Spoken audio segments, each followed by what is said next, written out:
What's going on, everybody? My name is Nick. Hello, I am not Reverend Dave Benson.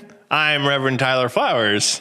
This is the second time you've seen him and the second time he's given you that same intro. So it's very cool. This is actually kind of a part two of a time here with Tyler. We're recording here in the same day, but I really have become fascinated with a project that Tyler is doing kind of in our community. And it stems, if you didn't watch the last round of episode with Tyler, take some time, go back and watch it because in it he talked about kind of his ordination process and having to do a couple projects. And this is actually one of those projects, but it's also a passion of his. I've heard from talking to him and stuff like that. So that's what we're going to talk about today. But before we do, have you ever podcasted before? I have. Yeah, you seem pretty comfortable in front of a mic. Sometimes you get new people in here and you got to coach a little bit of it's just a conversation. It's all that stuff. But you feel very comfortable. It's like riding a bike. Like riding a bike. He's done it before. Yeah. Also that television production part of him. So he knows this world. Yep. What were you going to say? I can expound on that if you want, but I do. But let's get through the credits first and then have you expand on it. So all right, let's do it.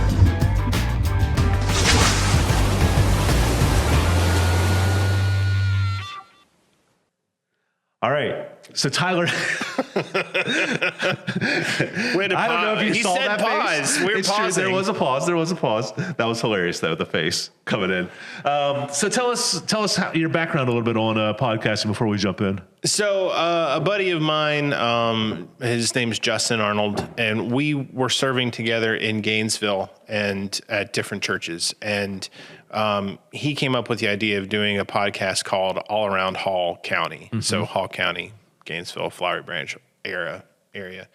And we interviewed different business owners, organization leaders, and the big thing that we asked at the end, and this was always so beneficial to us, was we asked them where do they like to eat, and people would come up with stuff that we'd never heard. We had like 20 people, and we were still like, we haven't heard of that place. So we would go and try these different places and realize that Hall County is incredible when it comes to food. There's so many different places you could go. Anything from like go to the Dairy Queen at X highway because they home make their biscuits, things like that. And so that was a lot of fun. And I've thought about possibly doing one here in the Woodstock area. Yeah. So that might be popping up soon. Look at you plugging your future endeavors. I love it. Well, Tyler, like I kind of said at the top, the reason why I wanted to do a two-part with you is because I'm really intrigued by your project you're doing about, it's really focused on church trauma and church hurt. And I kind of want to just ask you, like, what kind of inspired your focus on this as part of this project? And for the community and, what made you be like, this is definitely what I'm going to do? Because you've talked about it since I've known you. Yeah. So I want to ask a question. Have you ever started something, you've been you get the idea to do something and then you do it, you get into it, you realize that there was something that happened 10, 15 years ago that keeps coming back up. You're realizing that actually inspired what you're doing now. Yeah, I've definitely had instances like that for sure. So that's a big part of this project for me too. And we threw it out on the other podcast. Proveniently, God was at work through this. But basically, when I became what we call a provisional elder, you have a 3 years provisional period, which is like a resident in ministry. So you have to do what's called a fruitfulness project. And that's due on the third year of your time. But when you first get into it, they tell you about it. And every year, each provisional member goes and watches they call it a celebration of fruitfulness.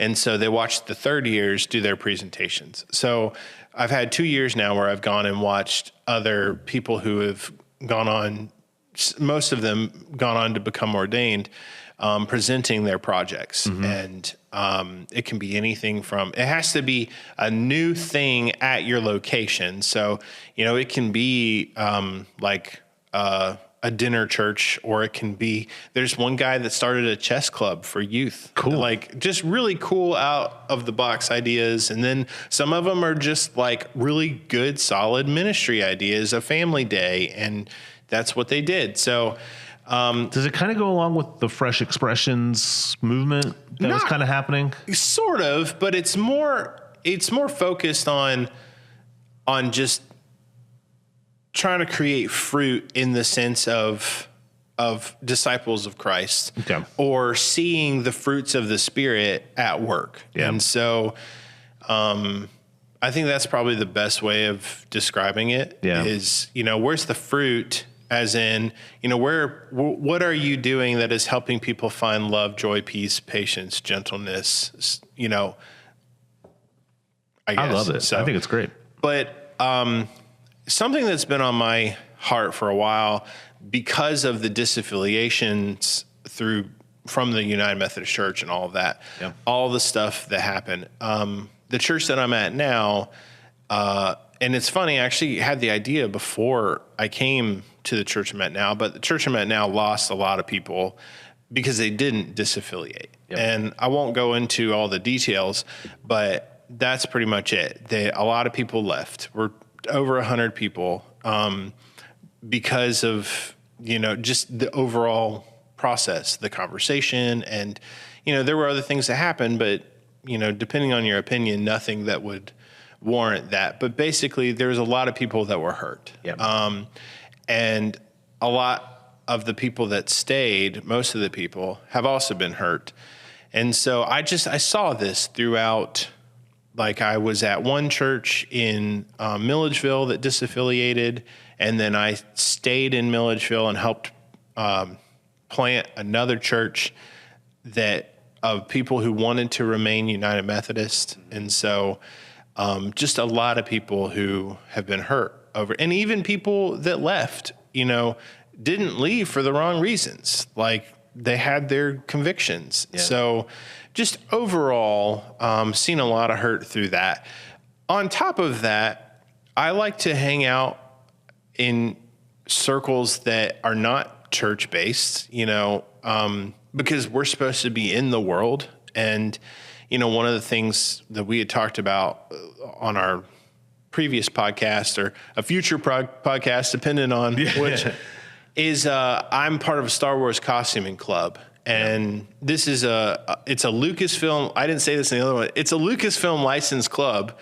Where we actually get to go to different events like the Braves games and Gwinnett Gladiators, and now the Athens Rock Lobsters. And, you have to be approved, but you get to go do those events, and you're representing Lucasfilm.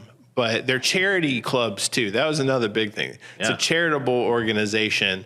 Our three things are camaraderie, costuming, and charity. So we raise money for Boys and Girls Clubs and all sorts of different charities. Okay, so got that out of the way. The reason I say that in this podcast is hanging out with a lot of these people, they don't go to church. Yeah.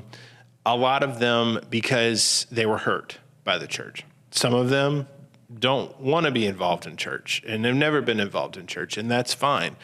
I don't see it as my job to convert people. I see my job to live the life that God's called me to live, and then have God work on their heart. Yeah. But I have a lot of conversations with people who are like, I was raised in XYZ, and it was forced on me, and it was never my choice, and I didn't like that, or this happened to me, or, I have a friend who was physically abused or emotionally abused, or you hear all these stories. And then that thing I was talking about earlier about realizing that something that happened to me in my past is kind of influencing all of this is when I was going to a church in youth group, the pastor got let go because of abuse allegations and proven to be true, I believe, with his administrative assistants, both of them. And it split the church. It caused a huge uproar, people turning on people. I mean, not just that, specific act, but like just everything else that happened beyond that because of the ripple effects of it. Yeah. And the responsibilities of being a pastor are immense when it comes to, making the right choice. Yeah. So from that, I had always said, I never want to work for a church. And then I ended up gotcha, sucker. working for the church. So I think the reason why I started this project was I wanted people to be able to still find something good in faith and even to a point, organized religion, because I believe there are a lot of churches out there that do it right. Yeah, that are doing it good. There's just the ones that are not doing it right are the loudest and they're the most noticeable. And so it puts a stain on church, organized religion, and faith. Yeah. So moving to the Fruitfulness Project, I decided I want to start a group. I hesitate to call it a support group, but I wanted to start a community where people came and felt like, they weren't being judged for how they believed or how they, acted not how they acted, but more or less like how they lived their lives. Yeah. So the LGBTQ community has been severely hurt by churches. Yeah. So I wanted to create a place where people could come, share about their past experiences and try to kind of work through that, but still be comfortable with having a faith in Christ and a faith in a higher being beyond themselves. Yeah. And so for the project, I put it together and posted it on Cherokee Connect and said, we're going to have our first meeting. I got 139 likes. Yeah. And I got probably over 50 comments.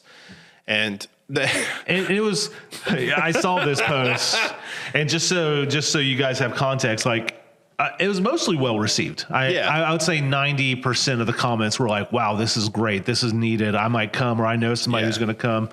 And then, of course, with anything on Cherokee Connect specifically. Or literally only 2 people. Okay. To be honest, so 95% maybe 3. Yeah. Because there was one person, and my whole thing with this has been to be transparent. Yeah. Yes, I am a pastor, and I understand that churches are the places where people have felt hurt, but other people have said this, but I'm different, and I don't try to tell people what to think or what to believe. I try to teach them how to think. And I think overall too, it's just creating a space to share that, and maybe even be a little bit of the punching bag. You know what I mean? Not that people are hurting you specifically, but more of they need to talk it out, and they almost need it's almost a sounding board of you're kind of doing twofold. It's not therapy, but it's a little bit of let me hear your story. Mm-hmm. But then also is you're being the sounding board that can help make a change of what people have experienced at some level too. Yeah. Right. I mean, people, as they're expressing their hurts, their concerns, it's teaching us as the church where we messed up, because if we're not willing to admit our faults, we're destined to keep repeating them. Right. So I think there's a beautiful piece of that. And that would be what I'd hope most people would see out of that, is that's pretty humbling, I think, for a pastor to come and say hey, I recognize church has hurt you. It might not have been me specifically, but I recognize church has hurt. How can church stop hurting? You know what I mean? Right. And giving those people a voice to help make that change. I think that's cool. I think that's a great way to put it. And, the majority of people that have been hurt by the church have been hurt because it's been weaponized against them. Mm-hmm. They have been told, for whatever reasons, you're wrong and you need to change. Now, we're all sinners. I am wrong and I need to change. But to be told that over and over and over again because of one aspect of your life. Yeah. And I'm not even just talking about the LGBTQ. A lot of it does come down to theology, is that there are a lot of women who have been hurt by the church because of Paul's words in Corinthians. And depending on your theology and the way that you read scripture, you know, that has been weaponized against women serving in churches. And Well, I remember one time when I was in college, you know, and I guess it still happens. I just haven't heard about it as much, but you had those like preachers that would go stand on the box in the middle of campus and be like, "You're going to hell if you did this or what." And one time I actually, like, the guy was like, "If you're in a fraternity, you're going to hell. If you're in a sorority, you're going to hell."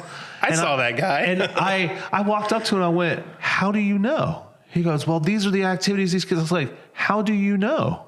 Right. Because there's some, like, you know, there's some of these sororities and stuff like that are more of the charitable version. It's like you're making a blanket statement that might only apply to one or two people, and you're trying to tell everybody who's in this that they're going to hell. It's like this message is not coming out very clearly, I think, the way you want it to. Yeah. And they were like, whatever, you know what I mean? But that's hurtful, you know what I mean? Yeah. And just these like wide swaths of like, you're terrible and you're wrong because of whatever this is like, okay, maybe I am doing something wrong. That's possible. Yeah. But I don't need somebody yelling at me. I need somebody to come beside me, show me some love and go, "Hey, there's a better way," or something like that. Right. Do you know what I mean? Absolutely. So, well, and I think you asked the question in our previous / future podcast. And I keep saying that because I don't know when he's going to show it. Yeah. So, but you had asked, like, what's something that has changed that you've realized in ministry over your years? Another thing that I would add to that is that only God knows our hearts. yeah. You could have a conversation with someone. You like have a conversation with two people that are dating, that live together in the same apartment. And if you want to talk about rental prices right now, like, do I blame people for sharing an apartment together?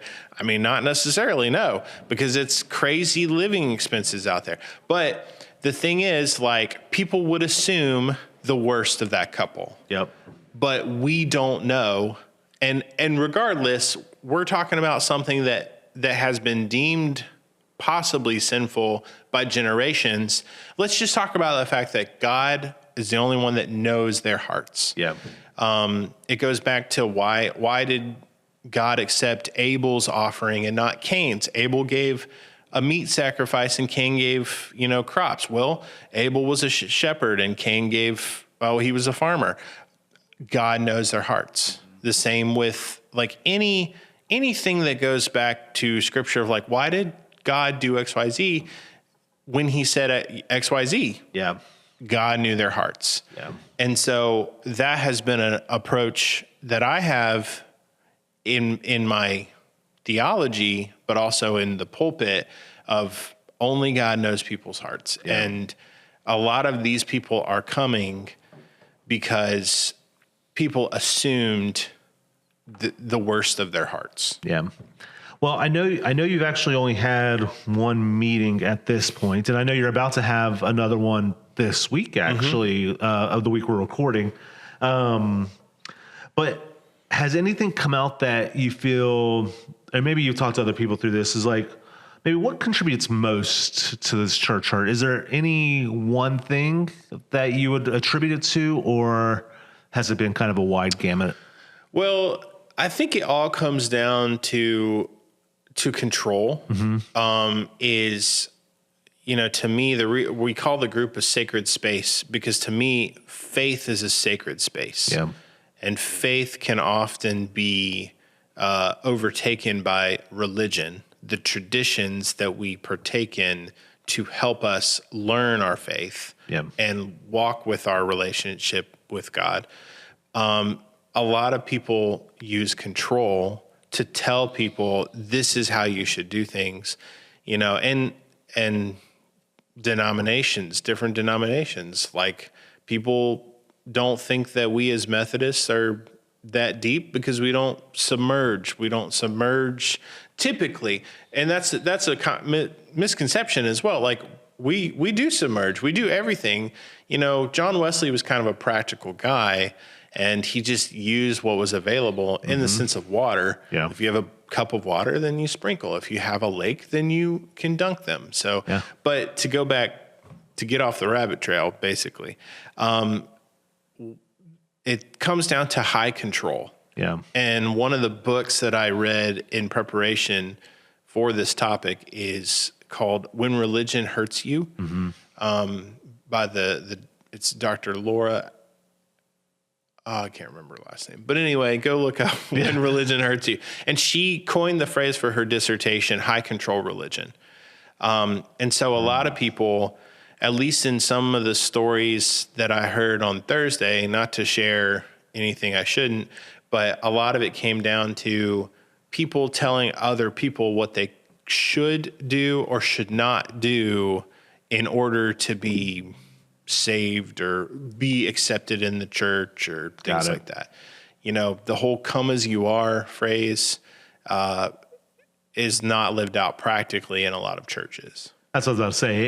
It feels more of like a catchphrase than an actual way of state of being sometimes at churches. And for the record, you know, I know a majority of the people here are going to be saying, like, you're listening from the Hickory Flat context and probably some from Basque.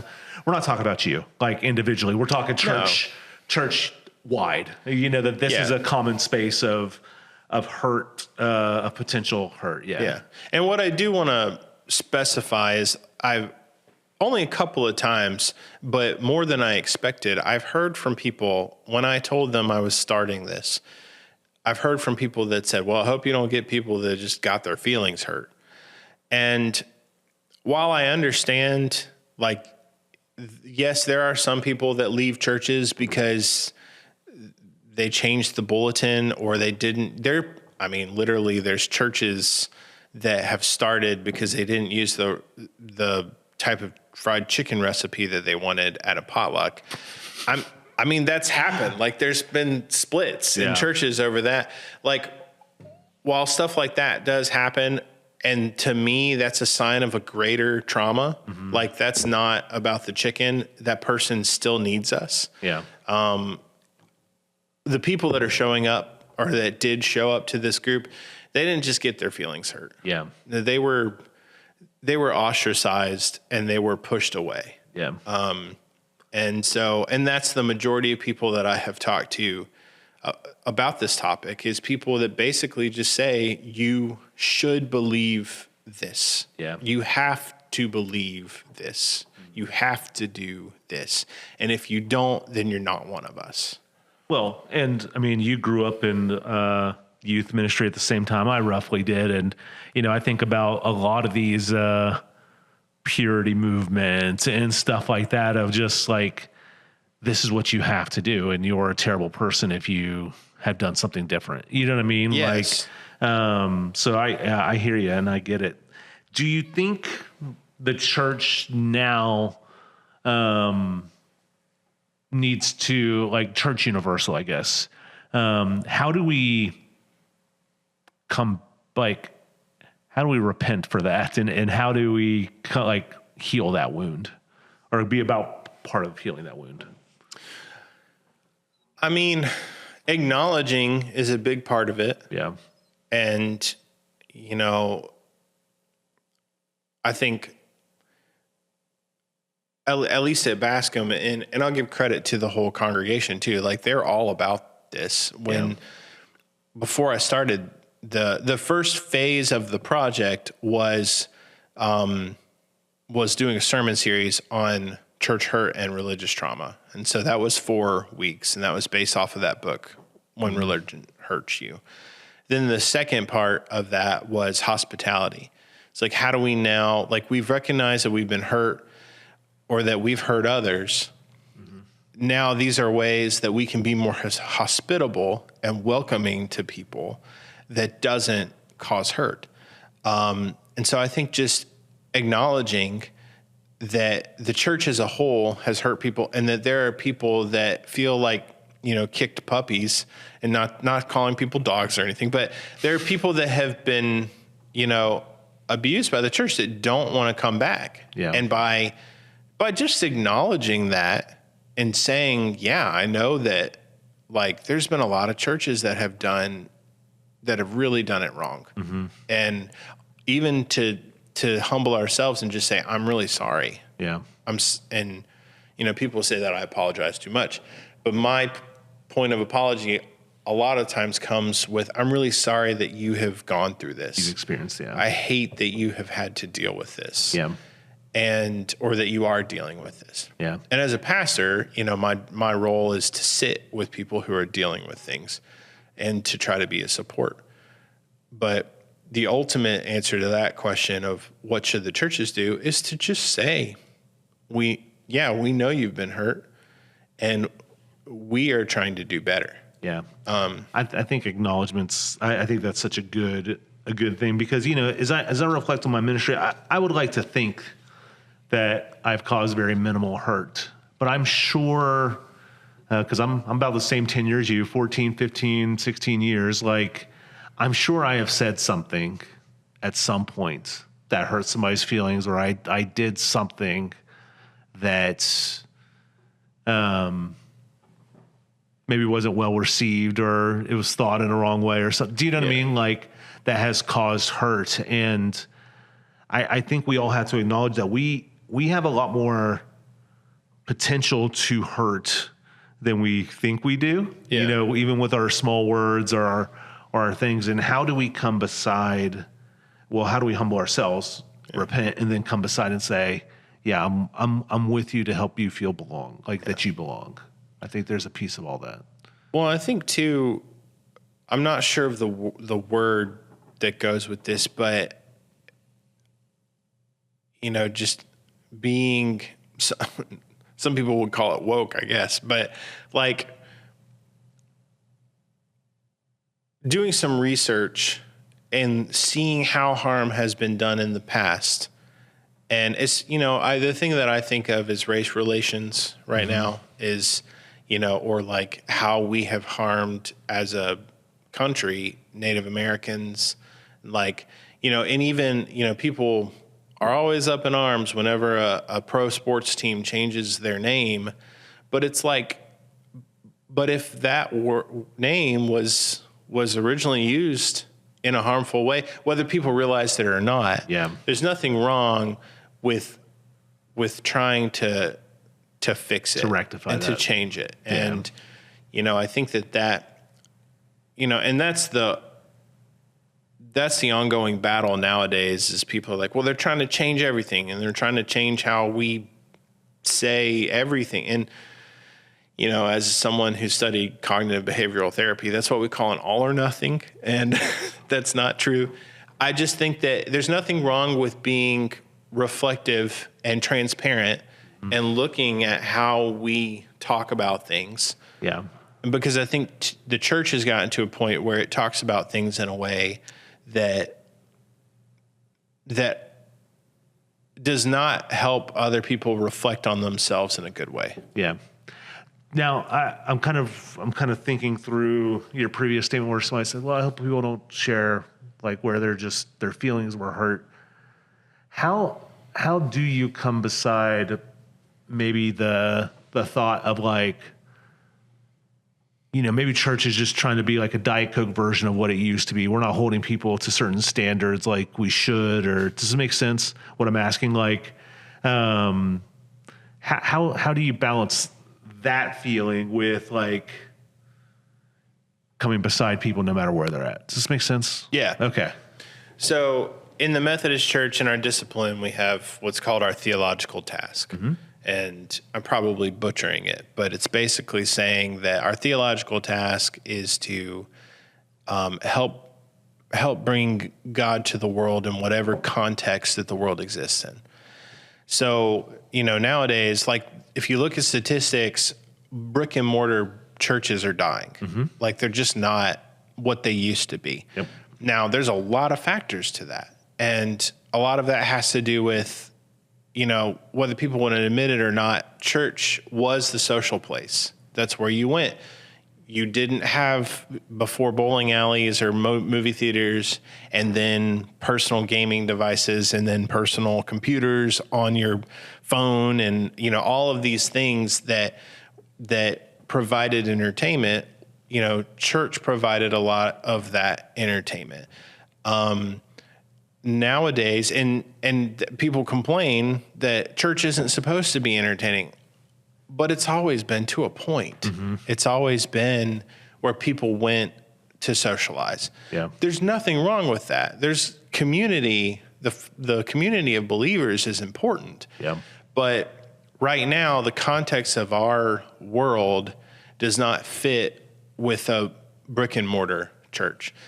And we have to ask the question, what are they looking for faith-wise? Yeah. If they're not looking for the MYF or the Sunday school model, what are they looking for? Now, I will say, I also acknowledge and agree that a relationship with God is not as important as it used to be. Now,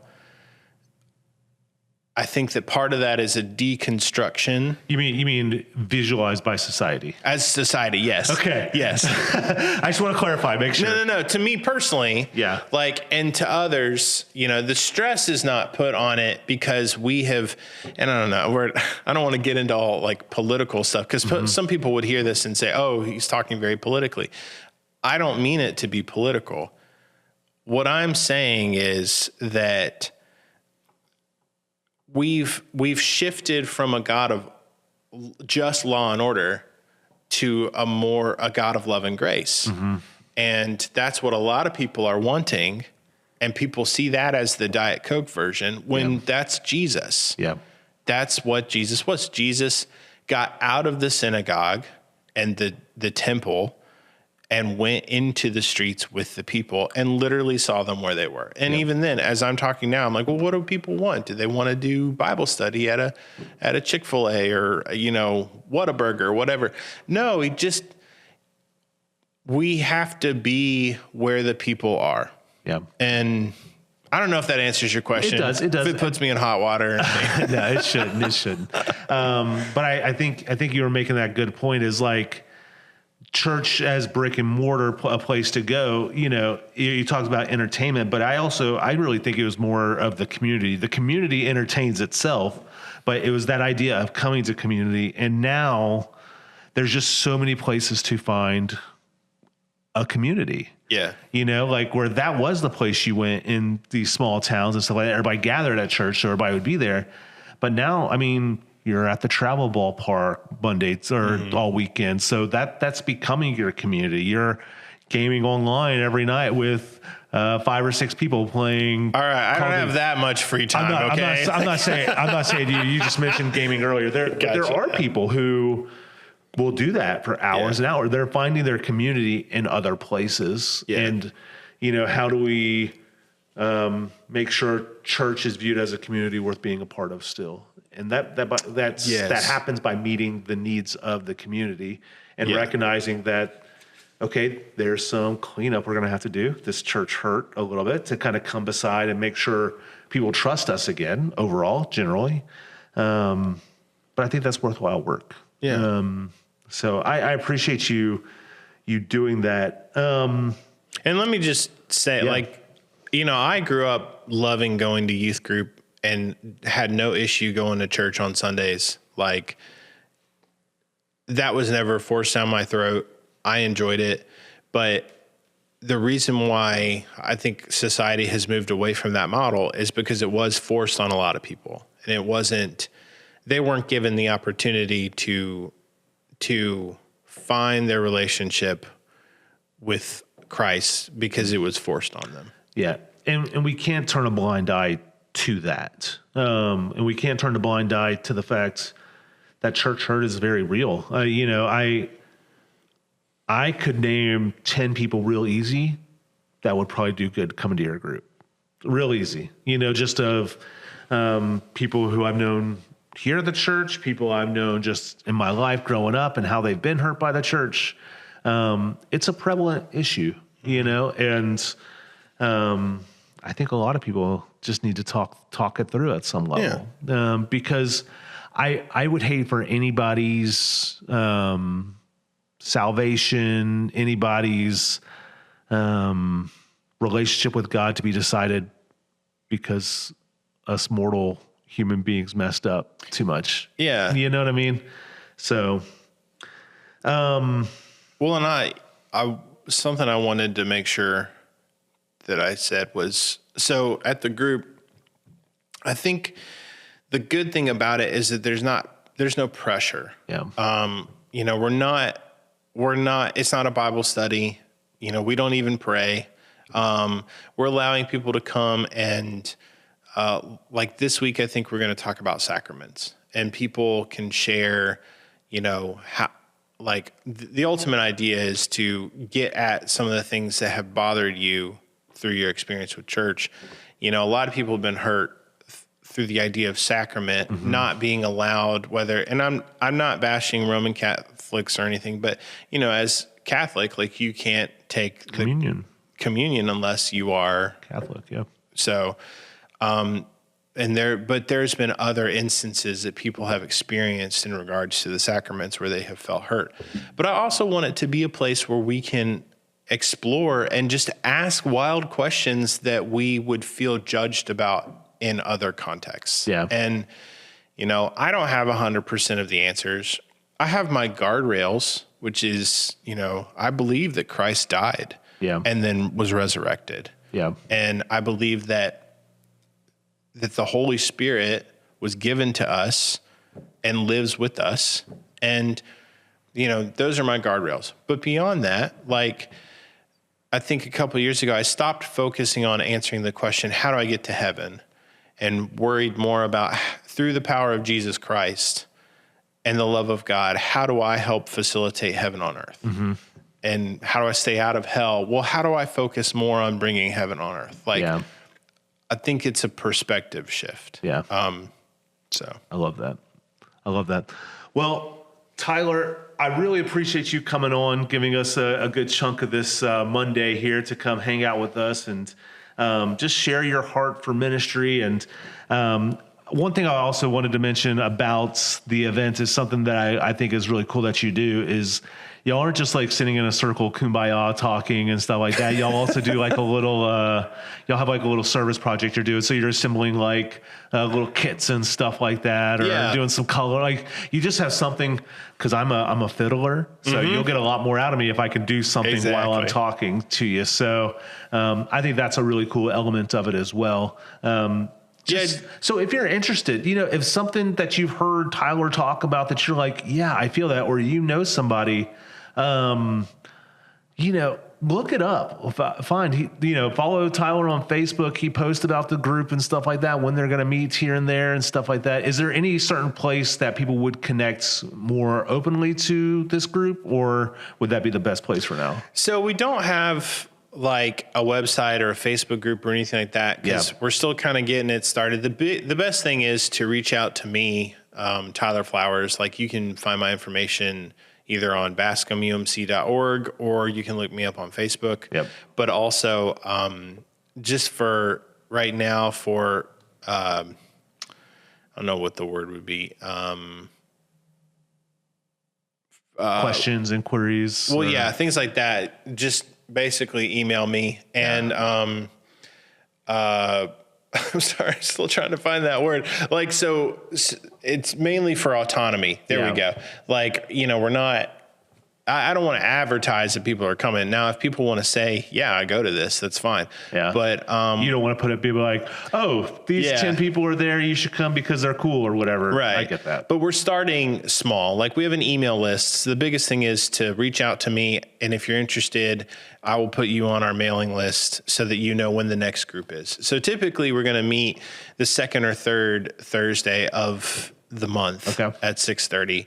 I will say too, that one of the cool things that happened when I started this, because I was really nervous about getting it up on Facebook, especially, I had a local marriage and family therapist reach out to me, which my goal was always to have a therapist on board. And I did have one, but unfortunately he had to back off. And then this other lady messaged me. So we have a licensed therapist there at each cool. group. So if anyone needs to dive in deeper on stuff on a more, therapeutic level, we have that resource. Very cool. So I wanted to make sure that I said that because that's good. I'm out of my wheelhouse when it comes to that. I'm good at pastoral care and talking, but they always tell us if you meet with someone twice and then they need to meet again, then you need to refer them to a therapist. So very cool. Very cool. Well, again, Tyler, thank you so much for being here. Thank you guys for watching and tuning in.